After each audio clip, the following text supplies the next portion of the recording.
Bonjour Jean-François. Ça va bien, Christian? Ça va bien. Alors écoute, je suis content que tu sois là à Webcom. Vous êtes commanditaires, vous autres, ici? Collaborateur, je crois. Oui, collaborateur. Quelle est la différence? Tu veux pas rentrer dans ce détail-là, okay. mais je te dirais... Non, pas un zéro quand même. En fait, j'espère que c'est un zéro de moins. Mais écoute, malheureusement, oui, on a payé pour faire une conférence. On est content de l'avoir fait. Simon a donné une très bonne performance. Puis on est content du résultat. Je pense qu'on a rencontré plein de gens intéressants. On avait un kiosque, chose qu'on n'avait jamais fait non plus. C'est une nouveauté. C'est ça. Mais c'était bien. Honnêtement, on a bien aimé ça. Justement, pour une entreprise comme toi qui vend des services web, ouais. Une conférence comme Webcom, il y a quelques années, c'était beaucoup les gens de l'industrie. Oui, c'est encore ça un peu, je pense. C'est encore ça un peu? C'est ça que je voulais savoir. Comment tu vois l'évolution du public et de l'intérêt pour une entreprise comme la tienne? Il y avait quand même plusieurs clients. Il y avait aussi des partenaires, il y avait des compétiteurs, il y avait des employés potentiels, il y avait toutes sortes de monde que je pense que c'est important de rencontrer.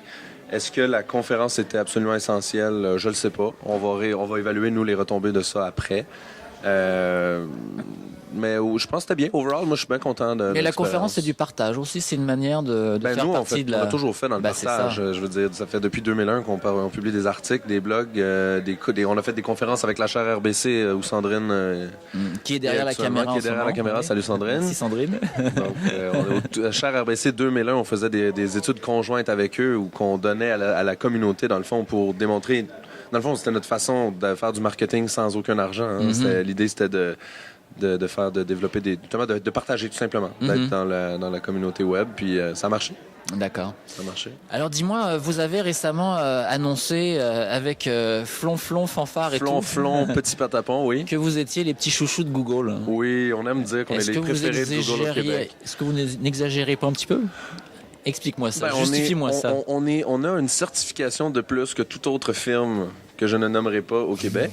Je pourrais nommer. Non, en fait, NVI n'a aucune certification, je tiens à le dire, aucune certification. Il y a des gens très compétents à l'interne. Il y a un certain Augustin qui fait de Web Analytics qui mériterait une certification. Je ne sais pas qu'est-ce qu'ils attendent pour l'avoir. D'ailleurs, ils pourraient très bien l'avoir. Ils font du AdWords, beaucoup. Ils pourraient avoir une certification AdWords aussi sans problème. Je ne sais pas pourquoi ils ne vont pas la chercher. Website Optimizer, je crois même aussi. Alors ça, c'est la bonne question. Ça apporte quoi une certification?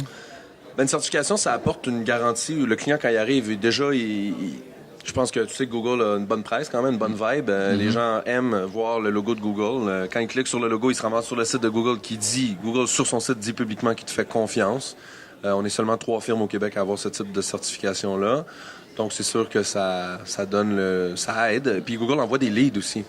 Google envoie des leads et concrètement, au niveau du travail, Google nous aide. Google Google vient s'asseoir dans nos bureaux. Il y a des gens de Google Canada, Google San Francisco. Ah oui, à ce point-là. Qui viennent s'asseoir dans nos bureaux, qui viennent regarder nos campagnes avec nous, qui viennent nous donner des nouveaux outils.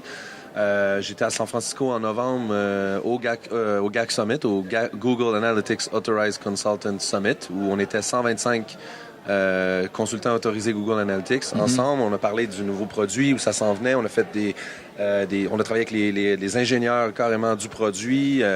On a rencontré tous ces gens-là on est leur communauté d'ambassadeurs à travers le monde. Donc, c'est extrêmement... Honnêtement, on a trouvé que c'était... Et puis, c'est vous qui leur apportez finalement leur modèle d'affaires, d'une certaine façon. D'une certaine manière, oui. Mais eux, Analytics, c'est gratuit. Nous, on nous rapporte des frais de consultation parce Mais tu sais, si t'as le choix. Hein. Quand tu vas dans le professionnel pour le Web Analytics, tu en vas avec Omniture ou avec Web Analytics. Avec Google Analytics, c'est pas mal tes deux choix.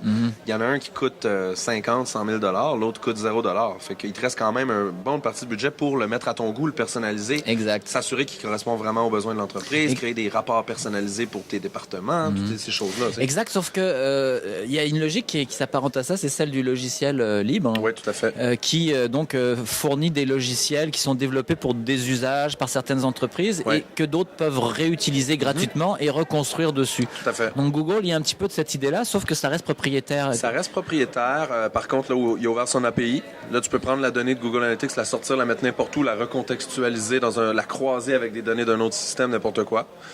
Donc, c'est une bonne question que tu poses. Je pense que là, il y a une API qui est là. Écoute, ils ont acheté un produit, ils ont acheté à peu près la deuxième plus haute produit de Web Analytics. Ils l'ont amélioré sauvagement en extrêmement peu de temps.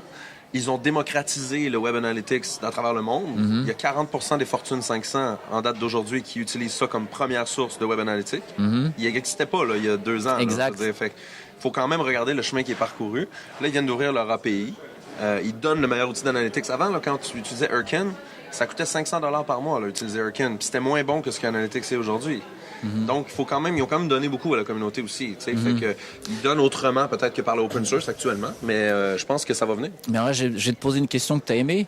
Finalement, ils le donnent gratuitement, donc n'importe qui peut devenir l'adviso oui et d'une non, certaine manière. Tu démontres quand même tes compétences à implémenter, analyser, interpréter les statistiques qu'il y a là-dedans, prendre la décision avec ça. Tu peux avoir une certification de niveau d'implémentation seulement ou d'interprétation seulement. Nous, on les a toutes. Puis non, honnêtement, c'est complexe. On donne des formations. Je sais pas si tu as peut-être vu pas ça passer. On donne des formations sur Google Analytics. J'ai des gens là de Mediagriff, du barreau, des gens qui gèrent des gros sites web, qui utilisent Analytics depuis 2 ans, puis ils sortent, puis ils sont essoufflés de tout ce qu'ils ont appris. Donner de la formation sur Google Analytics. Ouais, on en donne un mercredi prochain. OK. Qui est sold out actuellement. Donc c'est une formation payante. C'est une formation payante. Évidemment. Oui. Nous, écoute, mais après ça veut dire que les gens sont autonomes, ils ont moins besoin de vous, moins souvent. Exactement. Okay. Ou pour des besoins plus complexes. En fait, nous, c'est qu'on l'a pas fait tant pour les revenus. Ouais. Oui, c'est intéressant. Honnêtement, c'est une source de... On va essayer de le faire une fois ou deux. Ça fait 4 fois qu'on le donne, c'est toujours plein. C'est mercredi prochain, puis j'ai des gens j'ai comme 3 personnes de trop actuellement que je sais pas quoi faire avec. Donc ça va bien. Mais la raison principale pour laquelle on l'a fait, c'est parce qu'on était tanné de juste répéter la même chose puis de faire des formations de base à une personne. Fait qu'on s'est dit, on va régler la base avec le plus de gens possible au début pour passer à des problèmes un peu plus complexes. On l'a fait un peu pour nos employés aussi, pour qu'il y ait des problèmes un peu plus intéressants. Je sais que ça a l'air niaiseux à dire, là, mais c'est vraiment les raisons principales qui ont motivé ce choix-là. Aujourd'hui, ça nous sert bien, autant en termes de revenus, mais ça nous sert bien aussi en termes d'exposure. Les gens disent, on est les seuls qui donnent la formation Analytics. Puis ça nous fait rencontrer des gens en profondeur. Pendant une journée de temps, on connaît mieux leurs défis, ils connaissent mieux notre profondeur, puis évidemment, ça nous amène aussi des contrats. Et voilà ce qui nous amène à notre conclusion. Ah oui, déjà, OK. Ben oui. Ben non, mais j'avoue que c'était énorme. C'est le web, c'est une culture du partage. Oui. Donc finalement, nos actifs, ce qu'on développe et ce en quoi on excelle, c'est quelque chose qu'on peut et qu'on doit peut-être partager avec nos parties prenantes pour aller plus loin. Tout à fait. Pour rester en avant. C'est comme ça que je donne beaucoup d'entrées gratuites à beaucoup de personnes. Les gens d'InfoPresse viennent, les gens d'Alliance Numérique sont venus. J'en ai tout le temps 2-3 qui sont gratuits pour que c'est plus les organismes et tout ça. Puis, je te dirais qu'on donne énormément de trucs aussi sur notre blog et tout ça, sur comment utiliser mieux Analytics sans arrêt. Branchez-vous aussi. Exactement. Donc, on donne quand même pas mal encore, je pense. C'est bien. Eh ben, continue comme ça. Merci. On se voit au prochain Webcom? Ou même avant. Ou même au You'll Biz dans 15 minutes. Environ dans 1 heure. Oui, c'est ça. Au You'll Biz. Bye. Salut.